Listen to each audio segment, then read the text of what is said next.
in my circle? Who the one who be the snakes? Who gon' fold up under pressure? Who gon' understand the stakes? Who gon' wait to get their food to try to take from off my plate? Who the love? Who gon' understand I'm hurt? Who gon' love me unconditionally and try and make it work? Who gon' party once I'm gone and shed a tear once I'm in dirt? I ain't asking for too much, I'm trying to understand my worth. Welcome to the next episode of Give Me My Crayon Podcast. Give Me My Crayon Podcast. And today we're going to talk to y'all about kind of a hot topic that's going on right now. Obviously, I know a lot of people seen what happened last week in Georgia. And like we said at the beginning of the podcast, we're going to talk. This is a podcast about a little bit of everything. So any hot topics or any world news, U.S. news, whatever, we're going to try to at least hit on those topics just a little bit. So as we said, shooting down in Georgia last week at the school, definitely praying for the family of the two kids, the two teachers who were killed in that incident, and definitely praying for all the kids and teachers in the school who were in some way affected by that incident.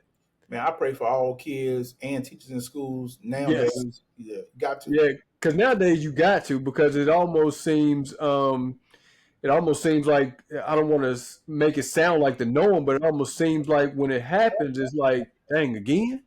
I know, man. And like we the generation where like it became popular to shoot in schools, so yeah. Yes, because before us, you didn't really hear about that. Not at all, man.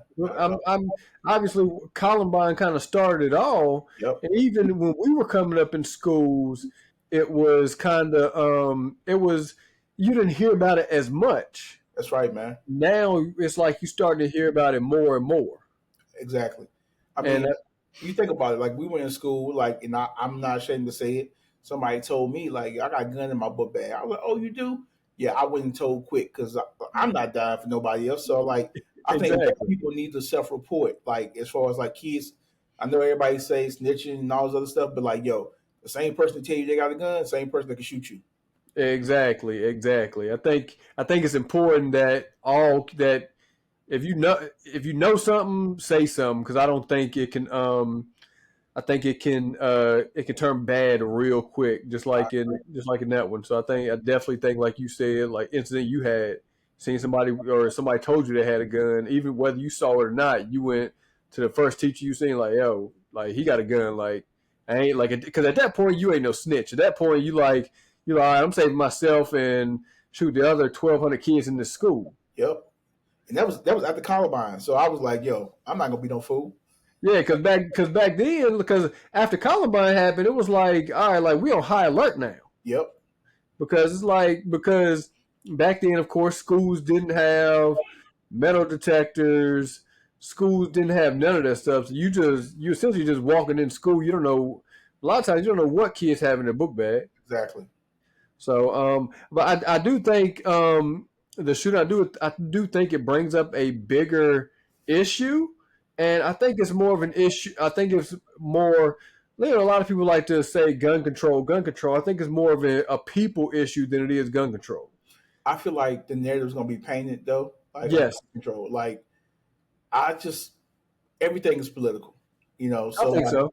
This happens, and now it's like, okay, you take guns from people. Yes. And I think that too, like I said, I think it's more of a people issue because you can have, every person in the U.S. can have a gun, but if a criminal wants to use it in a way they want to use it, they're going to use it. Correct. That's right. I think it's more of a whether you go down the mental health realm or just how you're raised in a home. I think it's a bigger issue than gun control because for one, guns are illegal in schools to begin with. So guns are illegal in schools now. So somebody bringing a gun in school is already breaking the law. Yep. And I think a lot of schools do a good job of trying to mitigate that. But there's a lot of schools that don't have that still, a lot of schools now have moved to either some kind of metal detectors or some kind of body scanners, which I don't think is a bad idea. Now, a lot of people were against it at first because a lot of the feedback that you saw across the nation when they first started introducing it was parents was giving a lot of kickback because they didn't want their kids going to school with they essentially didn't want their kids feeling like they was in prison in school. Let's talk about it. Since you just said that, feel like going to prison, right? Yeah. When you look at a jail or a prison, Yeah. you look at the school, and I just saw this the other day. They kind of set up similar. Yeah, it's a very similar comparison. Yeah, it is, man. I think so, but I think when it comes to metal detectors, I think or body scanners, I think they are important because I understand some people don't want their kids, feeling like however, but when you go to a basketball game, when you go to these football games, you're going through the same process. That's true. Yep. So I don't see it as I don't see it as demeaning or anything to kids. I think a lot of kids will, and a lot of school staff will feel safer by doing that because a lot of school districts have implemented, like I said, some form of that. And the districts that you see implementing that, you see a lot less problems and a lot less kids bringing guns to school and things like that. Okay, me personally, I feel like everybody expects the school to raise these kids, right? Yes. It has to start at home, man. And I Yeah, feel like it definitely does. sometimes the kids feel like they see certain things at home or they see certain things on TV. They think that's the norm, but it's not the norm. Yep. Yeah, I think because like you said, if parents start at home teaching their kids what they need to teach them, and then when the kids go to school, the kids it's they learn essentially the book skills at school, but it starts and it continues at home. So if you're sending your kid to school to do whatever, but then you're not paying attention to them when they come home, you're not checking their homework, you're not doing all this stuff, that creates a whole new issue. I agree. So I think, and I think it's important on that same note that parents also monitor what their kids are doing. Like I understand kids feel like they're old enough, they want privacy, but at a certain point, you have to be a parent and protect your child. You have to be a parent before you're a friend. I agree. And I'm gonna go another route. This is a question for you, right? Do you feel like in schools, because you work in schools, are there enough metal detectors? Like, should it be a metal detector every door, or should it just be one in the main entrance? Like, how do you feel about that? So I think from a law enforcement standpoint, obviously, if you had one at every door, it would be amazing. But I don't think that's realistic. Okay, gotcha. Because for one, you have a lot of some of these schools have 20 entrances to whether it's to the gym, to different parts of the school, things like that. And when you're talking about the cost of some of these devices, the cost can really get up there. And I think that's where I think like, okay, these companies that make these devices, right? Yeah. We understand business tax write-offs, right? Why not donate them to the school so they like, okay, the kids are being protected while they're in school. You got body scanners, metal detectors, That's true. Because even on that same note, if they donated a few and then made the school or the district purchase a few, that would still help. Because say they donated one to every school and then the school still wanted to purchase one or two more, they're still cutting that cost in half if they're getting one donated to every school. So I do think that would be a good idea. Like you said, as from a business standpoint, it's a tax write-off. And I switching gears again. Can you like?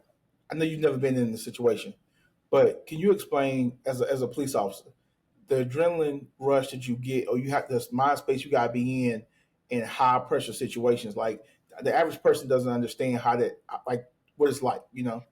Yeah. So our number one thing is to go like we're going to the threat. Like if something was to happen, our number one thing is go straight to the threat. Like I don't at that point I don't care about anything else. I don't care because obviously I'm the only one. I'm the only in my school. I'm the only one that works there. Okay. So if something was to happen, like I'm going straight to it. Whether, like I said, whether I'm by myself, whether no matter what else is going on, like I'm going straight to the threat. I'm still calling for backup. And backup will get there, but at that point, if you sit and wait for backup, then lives are being lost at that point. Like depending on what that person's mindset is, they can take countless lives within the 2 or 3 minutes that it takes other officers to get there. Okay. As someone who has kids, Yes. do you take it more seriously protecting kids versus? I mean, every life is the same, but Yeah. do you take it more serious protecting kids than you do like an adult? Because the kids can't Yeah. fend for I themselves.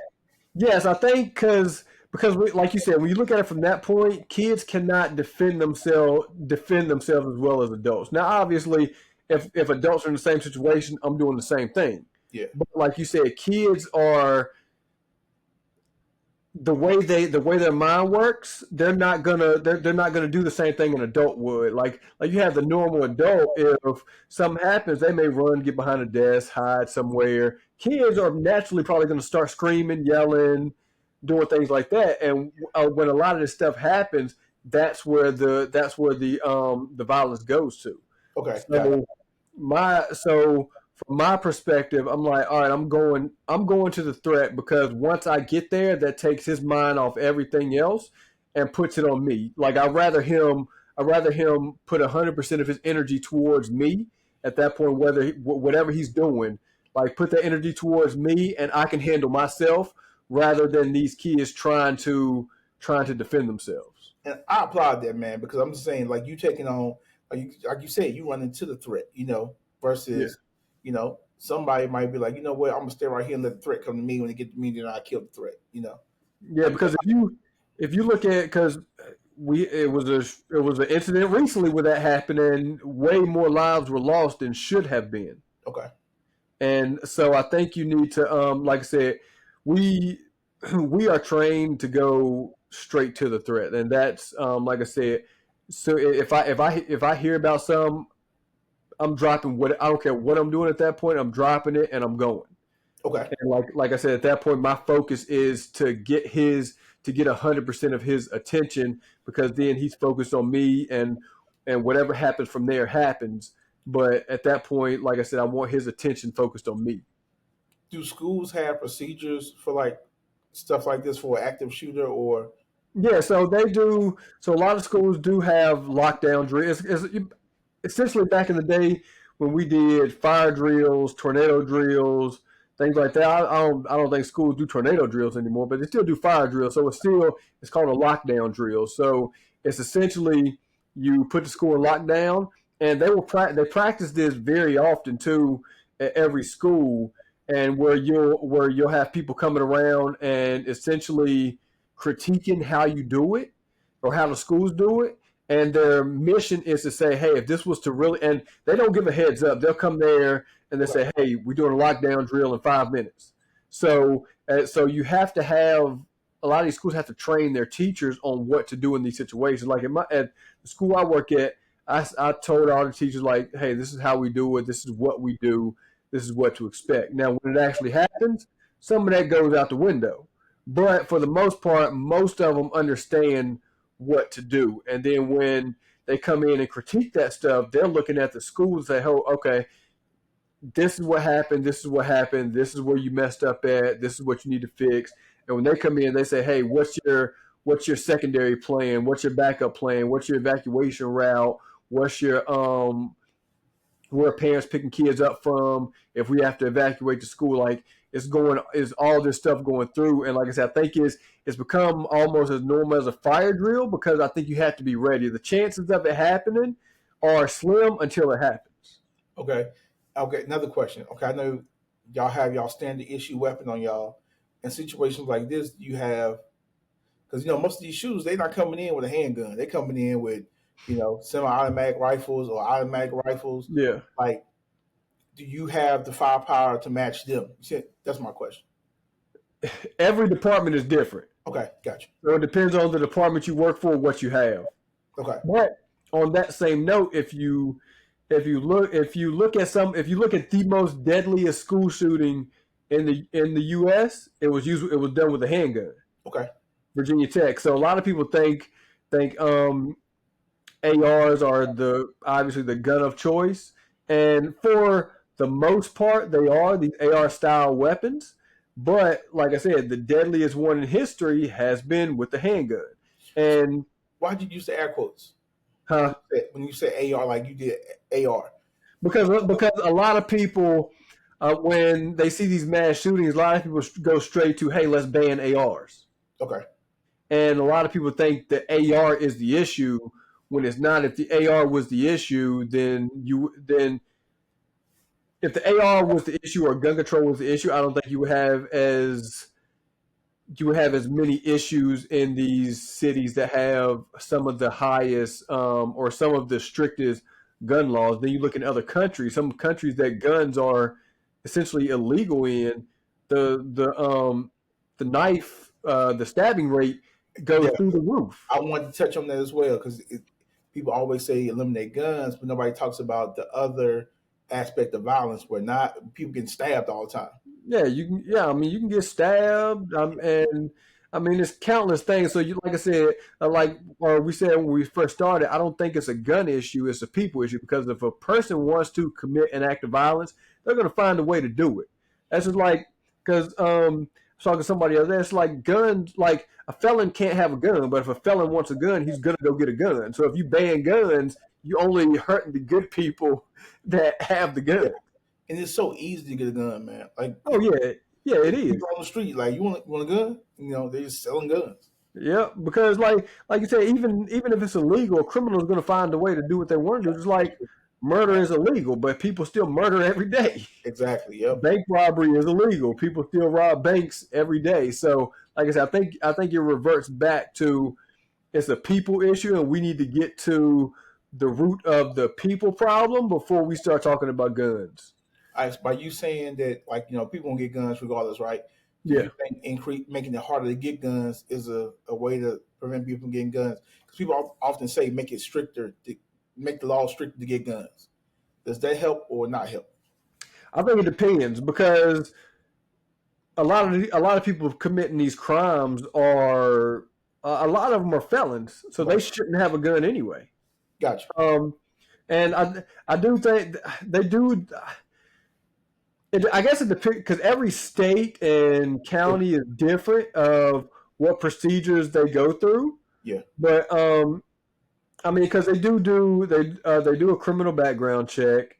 A lot of counties are starting to do mental health checks, which I don't think there's an issue with that because obviously you want to make sure the person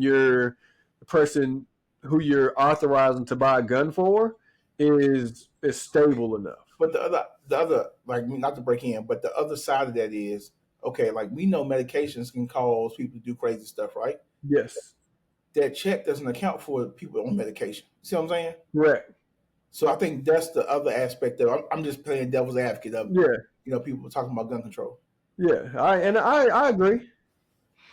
But like I said, I think it's more. I think we need to. I think the talk needs to be more on the people issue rather than guns. Like why did this kid do this?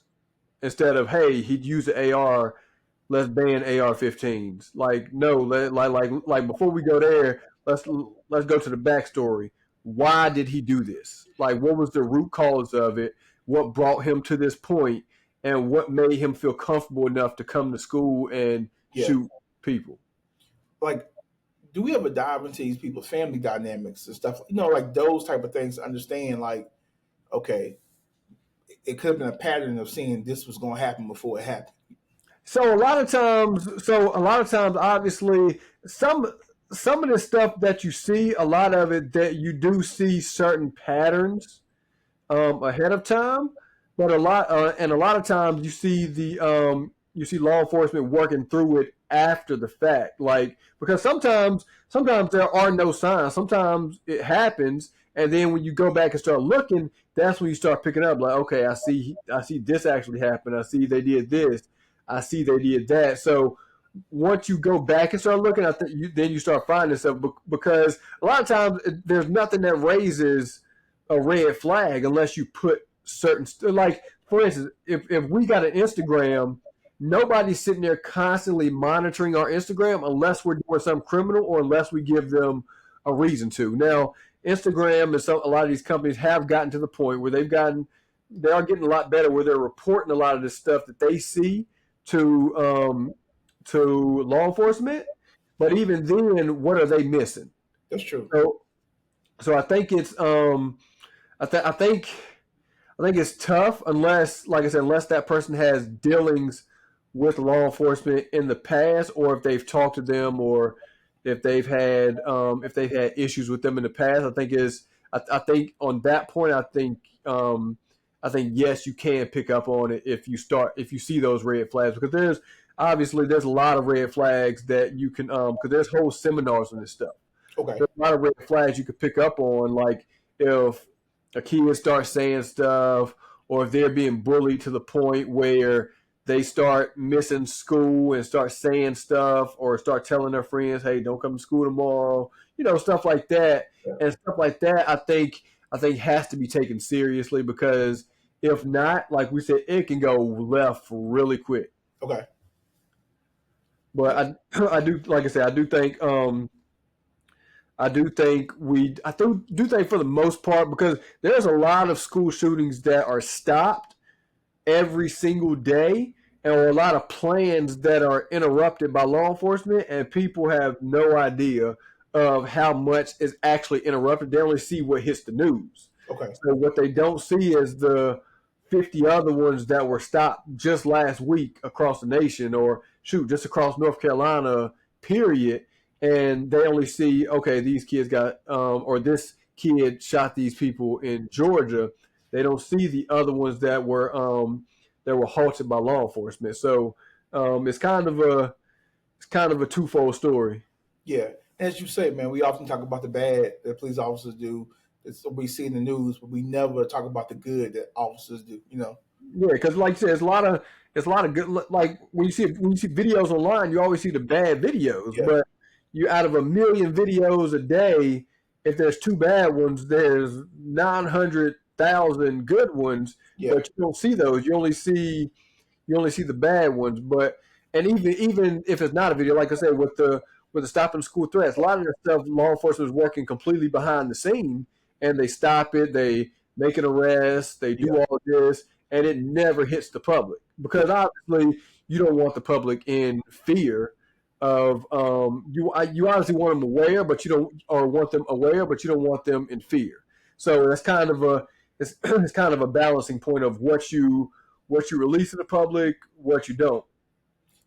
And as a person in law enforcement, do you have times when you watching the news, you're looking at different situations, like, do you think about, if I'm in a situation, this is how I'm going to handle the situation? Do you have those thoughts? Or Yeah, I think it's hard not to, because because I think that's just like anything. If I'm seeing something, I'm like, all right, if this was to happen, this is what I would do, because you're constantly running those scenarios through your head. Yeah. Because as in law enforcement, obviously no 2 days are the same, but it can happen in a split second. And even when I was in the military, it's stuff that's running through my mind. So I'm like, all right, if this happens, then I'm gonna do this, because it's almost like deja vu. If it does happen, you're like, I did this before. Yeah. But in the back of your mind, you just imagined it. Yeah. So I think yes, you do look at this stuff and say, all right, yeah, that's what I would have done. And I think in Georgia they got there pretty quick, which was definitely helped them, because obviously 4 people tragically died, but it definitely could have been more. But I think the law enforcement got there pretty quick to stop it. So I do think they did a good job in getting there and eliminating the threat. Obviously, they arrested him because he surrendered at that point. In those moments, it's got to be hard not to just kill them. You know what I'm saying? I'm just the human side of people in law enforcement is like, you took these lives, you're gonna take your life. You know what I'm saying? Yeah, because you gotta look at it from a law enforcement standpoint. You gotta look at it like, all right, if I walk up on somebody, no matter what they've done, if they drop the gun, hands in the air at that point, and a law enforcement officer shoots them, technically that could be murder depending on the situation. Yeah. Now, obviously there are certain things that play into it, but you got to look at it in a situation like, all right, if this person, if I go up to him and he's sitting there laying down on the floor with his hands spread out, and I don't see the gun, at that point, because I think that's what happened in this one. When they approached him, he immediately surrendered. Apparently, he didn't show threat at all, and that is at that point they have no choice but to arrest him. Yeah.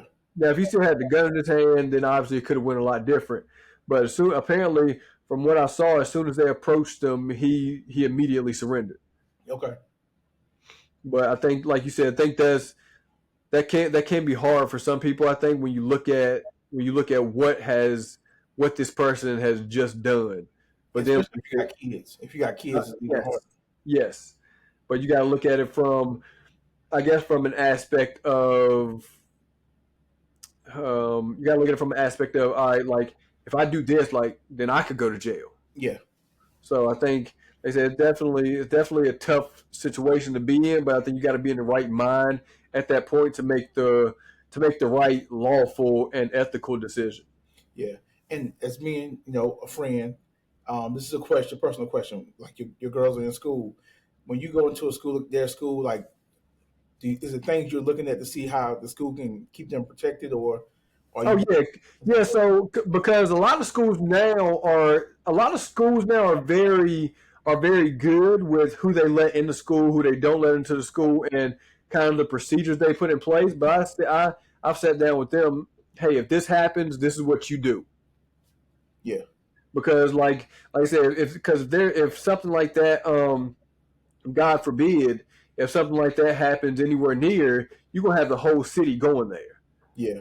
So you get there pretty quick, but I want them to know, and even the kids at the school I work at, like, hey, if this happens, this is what you do. Yeah. This is what you do. This is what you do. And like I said, same thing with the teachers. This is what you do. This is what you do. Like I tell the teachers, if you see something, if you hear something, just like I tell all the kids, call me immediately. Yeah. Like I want to be the first one to know, and they're pretty good with that because they know, obviously they know who I am, they know how I work, and they know like, all right, yeah, let's call him and let him know at least what's going on, even if whether it's something that happened at the school, whether it's some around the school, like because they've gotten to the point where they trust me and they know, all right, if he says it, like let's do it. Yeah. I mean, I've seen it firsthand. I've seen kids just give you information. I'm like, what? Like, what? You know, he's the police. Like, why are you giving him information? But they trust you enough; they'll tell you anything. Just You build rapport with these kids. Like you said, they will tell you anything. I got kids now. They'll come tell me anything I want to know. And then like you do little small gestures, it goes a long way. You bring them candy. You like just do certain stuff for them. If I bring kid last year I had at my school, he graduated, and he was like, "Hey, you gonna give me something for my graduation?" And I'm looking at him like, "What you want for graduation?" He was like, just 2 packs of candy. So I gave him 2 packs of candy. That went a long way. yeah, So now when that kid comes back to the school, he sees me. Oh, yo, what's up, officer? And even when he was in school, I talked to him every day. yeah, So I think like little small gestures like that go a long way, and it makes kids see the human side because I think obviously with law enforcement officers we got to handle business when we got to handle business, but I also think it's important for them to see that hey, there is a human side. yes, And I think the human side is just as important as the law enforcement side because working in these schools, you're a law enforcement officer, you're a mentor, you're a counselor, you're a social worker, like you're all of the above to these kids because some of them coming from situations where they can't talk to their people at home or their parents always working or whatever the case is. So they're coming to school dumping all their problems on you. So you got to kind of sort through it and help them kind of through the day. gotcha. But yeah, it's interesting. That's why I say it's interesting. No 2 days are the same because you're constantly going through these changes and different issues and stuff like that. So, Okay. Anything else you want to get to people? I think that's trying to think. I think that's it. Like you said, it's obviously by this happening so close to election, it's going to be a talking point. Yeah, Um, but like I said, I think we need to get to the root of the issue rather than the we need to see what's deeper rather than what's face value. I agree, man. I agree. But anything you want to add? Any questions you got? I just think sometimes we don't do enough case studies, right? Like, do the shootings happen more in the inner city, the rural areas? Like, start breaking down and start trending, like where we see these things happening. Is a certain part of the U.S. like I think with the technology we have, we can start to look at certain things, then start to pinpoint, like you say, focus on the root of the issue. Yeah, and because if you look at most of these kids that do school shootings, most of them are going to have something in common, whether they're bullied, Yeah. whether they were traumatized as a kid, whether they went through some kind of traumatic event. Like there's most of the time there's always most of the time it's not just a random kid unless it's an isolated incident. Yes. If there's like a fight or something like that and they got beef with somebody, that's completely to me, I look at that as completely different than these random school shootings. Yeah. Because I look at that as almost like beef on the street. Like they're handling that one on one, and they're not going out to the masses. Yeah. But when you have these kids coming in or people coming in and shooting people in masses, I think that is a different issue than, like I said, than the isolated issue. I think that brings up. I think that's where the root problems lie rather than the isolated issue. Because if me and you have a fight and I come and shoot you, that's an isolated issue. Like I'm dealing with you one on one. I'm not shooting you and five other just random people who have nothing to do with it. Yep, I get it. So I think that's important to look at too. Yeah. But yeah, you got any other questions? Nah, man, I think we gave the people enough, man. All right, cool. Like definitely if y'all have questions, drop them in the comments. We'll definitely respond to the comments. If y'all want to jump on and give y'all's intake, drop your email address, drop your phone number, whatever. We'll definitely let y'all on to ask questions or give y'all's input. And as we always tell y'all, this is more than a podcast. We handing out crowns. Hand them out. Who the lover, who the hate? Who the realest in my circle? Who the one who be the snakes? Who gon' fold up under pressure? Who gon' understand the stakes? Who gon' wait to get they food to try to take from off my plate?